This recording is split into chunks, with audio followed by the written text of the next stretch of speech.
የደስታ አይነት አፍቃሪ በዚህ ዘመን ይገኛል። እንግዲህ ሩትዬ አላደረገችውም፣ ኤፍሬም ሊያደርግ ይችላል። ሩቲ እንደዚህ የምታደርግ ሴት አይደለችም።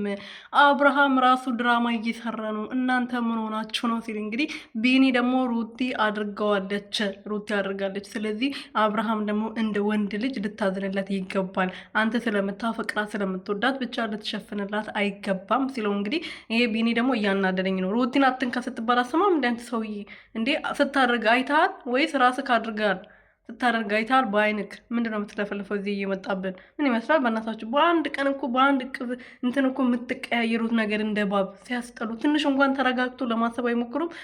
ለእንትን ብቻ ብሎ በአንዴ ወደ ልጅቷን ይክዷታል። ትናንትና ከሷ ጋር ስትጨፍራ ነበር እንዴ? ሰላም ሰላም ቤተሰብ እንዴት ናችሁ? ደህና ናችሁ ወይ? እኔ በጣም ደህና ነኝ፣ እግዚአብሔር ይመስገን። በያላችሁበት ሰላማችሁ በዚህ ትርፍርፍ ይበልልኝ። እንግዲህ ደስታ ከስንት ጊዜ ጠፍቷል። እያሳዘነኝ ነው፣ አንጀቴን እየበላኝ ነው። እንግዲህ እንደዛም ሆኖ ሩትዬ ላይ አልተቀየረም። ሩትዬ ያው እንደማትፈልገው በተደጋጋሚ ነግረዋለች።